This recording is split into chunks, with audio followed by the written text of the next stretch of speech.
السلام علیکم ورحمۃ اللہ تعالی وبرکاتہ۔ پیارے دوستوں، میں ایک بار پھر بہت ہی بہترین مسئلے لے کر حاضر خدمت میں ہوں۔ آپ لوگوں سے مؤدبانہ گزارش ہے کہ ویڈیو کو آخر تک دیکھیں اور ان مسئلوں کو یاد کرنے کی کوشش کریں، خود پڑھیں، خود یاد کریں، اپنے بچوں کو، اپنی بیویوں کو، جو بھی گھر میں فرد ہیں، کیونکہ یہ مسائل بہت ہی ضروری ہیں۔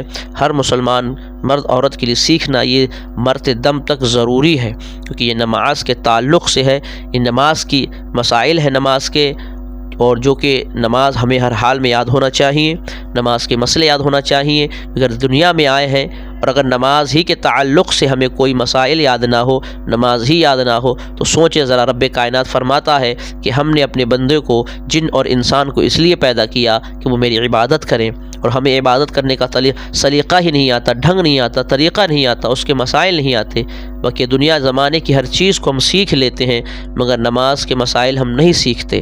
تو میں نے سوچا کہ آپ حضرات کو اسی طریقے سے کچھ مسائل سکھانے کی کوشش کروں، تو بس آپ ہمارے ساتھ جڑے رہیں، ہمارے چینل کو سبسکرائب کر کے بیل آئیکن کو ضرور دبائیں۔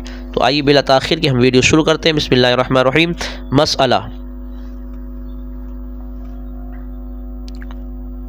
مسئلہ مرد کے جسم کا جو حصہ شرعاً عورت ہے، اس حصہ بدن کو 8 حصوں میں تقسیم کیا گیا ہے، اور ہر حصہ الگ الگ عضو یعنی پارٹس میں شمار کیا جائے گا، اور ان میں سے کسی ایک عضو کی چوتھائی جتنا حصہ کھل گیا تو نماز فاسد ہو جائے گی۔ فتویٰ رضویہ جلد نمبر 3 صفحہ نمبر 2۔ یعنی مرد کا تڑی سے لے کر گھٹنے تک یہ پورا چھپانا فرض ہے۔ اگر ہم اس کے 4 حصے کریں گے اور ان 4 حصوں میں سے اگر ایک بھی حصہ کھل گیا تو نماز نہیں ہوگی، نماز فاسد ہو جائے گی۔ دیکھیں مسئلہ، مرد کے بدن کے حصہ سطر عورت کے جو 8 اعضاء ہیں وہ حسب ذیل ہیں، یعنی اب آپ کو ان کے بارے میں بتایا جائے گا وہ کون سے 8 حصے ہیں جو مرد کے سطر عورت ہیں۔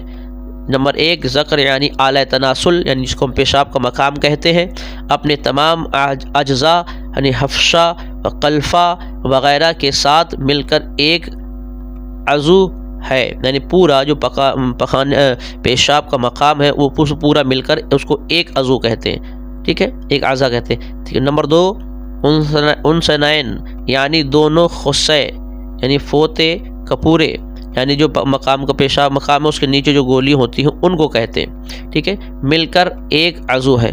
اب 2 ہو گئے۔ نمبر 3 دبر یعنی پاخانہ کی جگہ، ٹھیک۔ نمبر 4 5 ہر ایک 4 5 ہر ایک سورین یعنی چوتڑ الگ عضو ہیں، یعنی دونوں چوتڑ ان کو کہتے ہیں، یہ الگ عضو ہیں، ٹھیک ہے۔ 6 7 دونوں رانے اپنی جڑ سے گھٹنے کے نیچے تک الگ الگ عضو ہیں، ہر گھٹنا اپنی ران کا تابع ہے۔ 8 کمر بند کی جگہ یعنی ناف کے نیچے کے کنارہ سے عضو تناسل کی جڑ تک اور اس کے سیدھا میں آگے پیچھے اور دونوں کی کروٹوں کی جانب سب مل کر ایک عضو ہے۔ فتاویٰ رضویہ جلد نمبر 3 صفحہ نمبر 2، ٹھیک ہے۔ تو امید کرتا ہوں یہ چیز آپ کو پسند آئی ہوگی انشاءاللہ تعالی۔ اب کچھ بھی ابھی اور کیونکہ سطر عورت کے مسائل بہت ہیں، تو ابھی کچھ اور مسائل سطر عورت کے باقی ہیں، تو انشاءاللہ تعالی نیکسٹ ویڈیو میں آپ کو تھوڑا تھوڑا کر کے پڑھاتا ہوں تاکہ آپ کو یاد ہو جائے اور آپ کو اچھی طریقے سے جانکاری ہو جائے۔ تو چاہے یہ مسئلے لکھ لیں، چاہے ان مسئلوں کو یاد کر لیں، کیونکہ بہتر ہے اور ہر آدمی کو اس کو یاد ہونا ضروری ہے۔ تو نیکسٹ ویڈیو میں انشاءاللہ تعالی اور ہم بہترین مسئلے لے کر حاضر خدمت ہوں گے۔ بس امید آپ سے یہی کرتا ہوں کہ آپ ہمارے چینل کو سبسکرائب کر کے گھنٹی کے بٹن کو دبا لیں تاکہ روزانہ اسی طرح کے مسائل حاضر خدمت ہوتے رہیں۔ تب تک کے لیے خدا حافظ۔